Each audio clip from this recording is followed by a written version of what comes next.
A fool is counted wise if silent. I repeat, even a fool is counted wise if silent. Welcome to day 17 of our challenge. If you are new, you are not late. So welcome. My name is Sister Latoya. I'm super duper elated to have you. Before we get started, let's enter our heart in prayer. Self be crucified. Lord, I pray for the spirit of wisdom and revelation in the knowledge of you. In Jesus' name I pray. Amen. Are you ready? Ready, set, go. Better is a dry morsel and quietness therewith than an house full of sacrifices with strife. A wise servant shall have rule over a son that causeth shame, and shall have part of the inheritance among the brethren.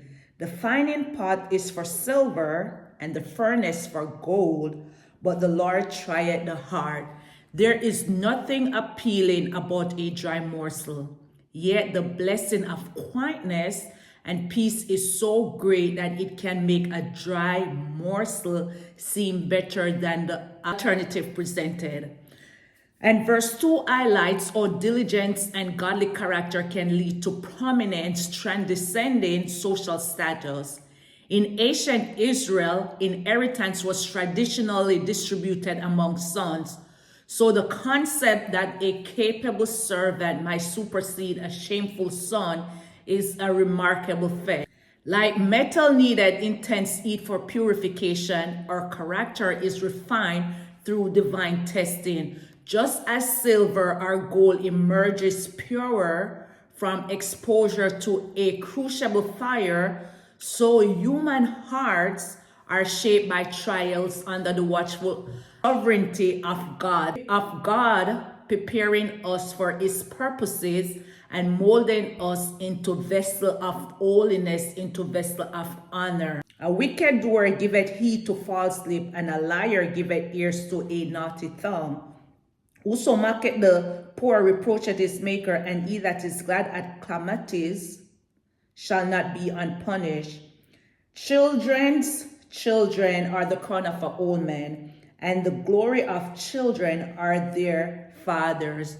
This calls out both sides of harmful speech, those who spread dishonesty and those who eagerly accept it. In God's wisdom, we must be careful about what we hear and believe, rejecting harmful gossip and deceit. And verse 4, it is a signal that evil is magnified when an audience welcomes it. So defending truth requires discipline over both our mouth and ears. 5, God identifies with the humble and brokenhearted. So to look down on those who are in need is to dishonor him, dishonor God. The warning that punishment will follow shows God's justice. Where arrogance and cruelty do not escape is noticed. In Matthew 25 and verse 40, and the king shall answer and said unto them, Verily I say unto you, inasmuch as ye have done it unto one of the least of these my brethren, you have done it unto me. To be glad at anyone's calamity or their downfall shows an unloving and unsympathetic heart, and we know that we need to sympathize with others. It said children's children. So grandchildren are like a crown of glory to their grandparents. Excellent speech becometh not a fool, much less do lying lips a prince. A gift is a precious stone in the eyes of him that had it. Whithersoever it turneth, it prospereth. He that covereth a transgression seeketh love, but he that repeateth a matter separated very friend. A fool using refined word appear out of place when his life undermines his speech. It seems strange and almost inappropriate if a fool should say something wise and eloquent, because that is not the norm. And verse 9 reminds us that forgiveness means letting go rather than rehashing old offenses. However, gossip and repeatedly broadcasting a person's failing can fracture even the closest friendship, closest bond that you are formulating. A reproof entereth more into a wise man than 100 stripes into a fool. An evil man seeketh only rebellion, therefore a cruel messenger shall be sent against him. Let a bear rob of her whelps meet a man rather than a fool in his folly. I don't know if you have ever seen a bear who is notoriously angry or dangerous when she is robbed of her cub.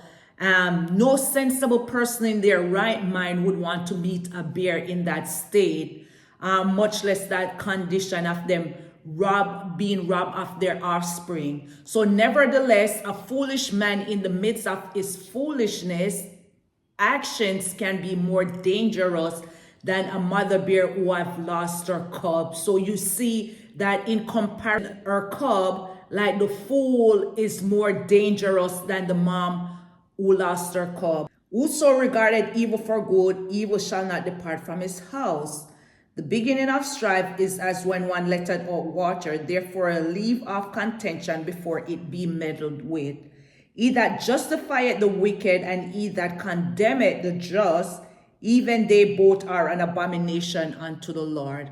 It is plainly wrong to give evil to those who deserve good. It discourages those who do good and encourage those who do wrong to continue in the wrong. And we see that the Bible mentioned that woe unto those who call evil good and good evil. It upsets God moral order to have good punish. And Peter warned us in his epistle not to render evil for evil, and if it is possible, Jesus reminds us to live peaceable with all men. If they have done you wrong, don't render evil for evil, much less when they do good for you to render that good for evil. It is an abomination unto the Lord. It's something that God greatly despised and ate. The vivid image likens the start of conflict to a crack in a dam. Once tensions burst forth, they can be difficult to contain. So early intervention is early prevention, and humility helps prevent feuds and resentments, underlining the importance of self-control and peacemaking.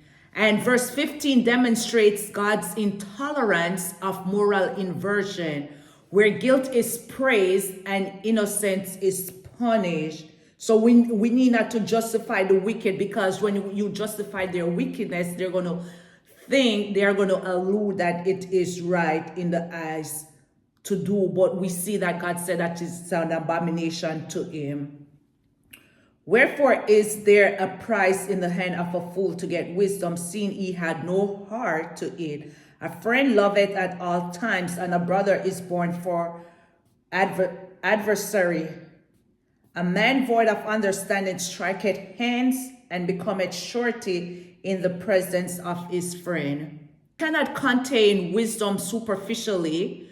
Even if a fool has the means to purchase instruction, it will never take root in his heart, because his heart remains close to wisdom.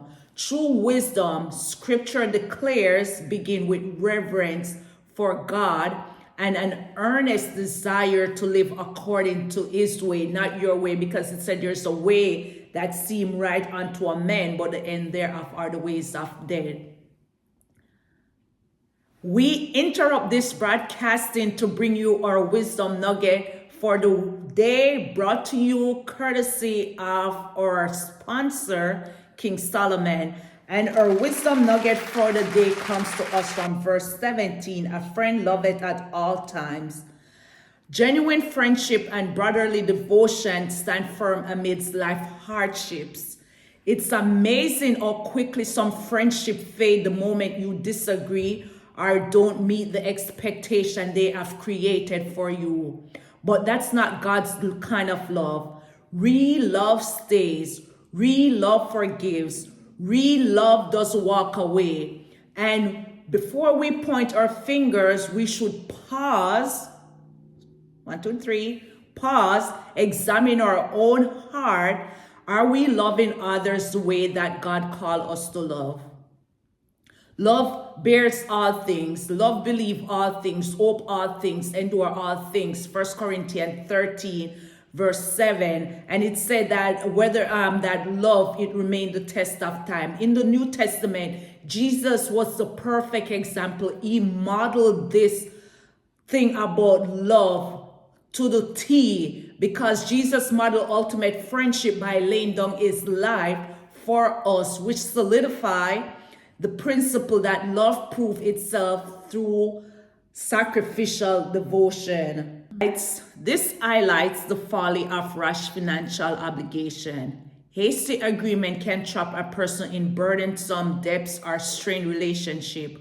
Wisdom exercises careful consideration and patience before making binding commitments, recognizing that stewardship is part of honoring God. He loveth transgression that loveth strife, and he that exalted his gate seeketh destruction.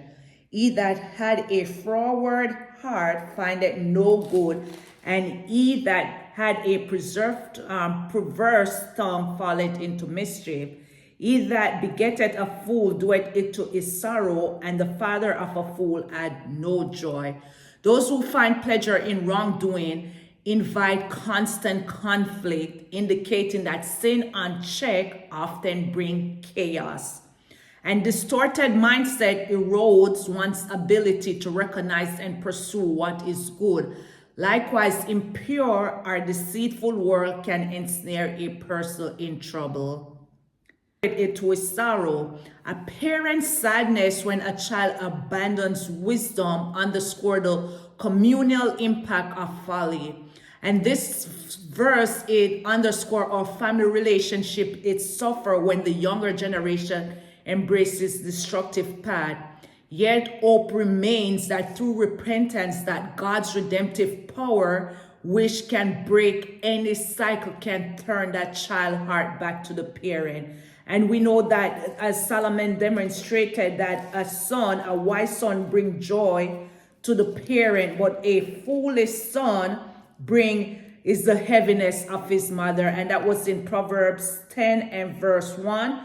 A wise son maketh a glad father, but a foolish son is the heaviness of his mother.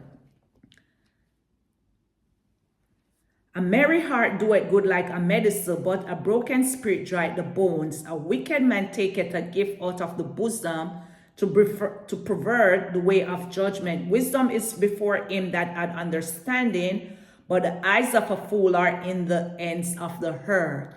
And we come to our second wisdom nugget, and it is going to be verse 22. It said, a merry heart doeth good like a medicine. Most people read this verse and just think that it is just poetic language, but this verse means what's happening on the inside is affecting more than your thoughts. It's affecting your body, your strength, your life.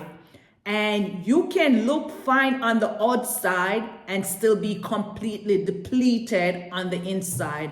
So oftentimes we address the physical need while neglecting the spiritual aspect. And we walk around dragging those extra baggage. And in Hebrews 12, and I think verse 1, it said for us to lay aside all those weight that easily beset us, those extra baggage. So over time, if we don't take care of the spiritual, it's going to become visible on the exterior, because we know that life is spiritual just as our life is physical. And then you're going to start losing your joy, your energy, your clarity. Why? Because your spirit wasn't meant to carry everything on its own. And that's why Jesus said, take my yoke upon you and easy. And my yoke is easy and my burden is light.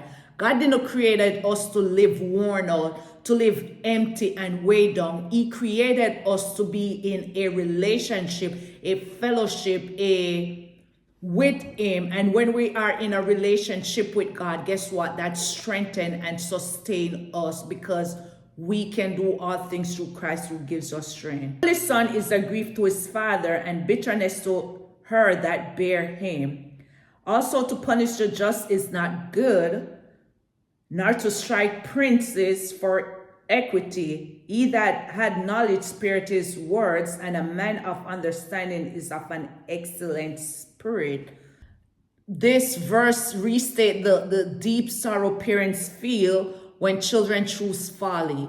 This proverb it accentuates or rebellion and lack of wisdom creates household tension, reminding us that living by God's counsel benefit not just the individual but families as well. And by doing so, it fosters harmony and joy within the home. And that takes us back to Proverbs 10 and verse 1, that a wise son maketh a glad father, but a foolish son is the heaviness of his mother.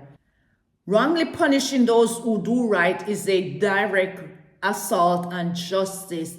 And this underscores what occurs when moral order is inverted and the innocent are penalized. So it's like there's something wrong with a just weight. We know that God loves a just weight. And when you don't do stuff in a just weight, guess what?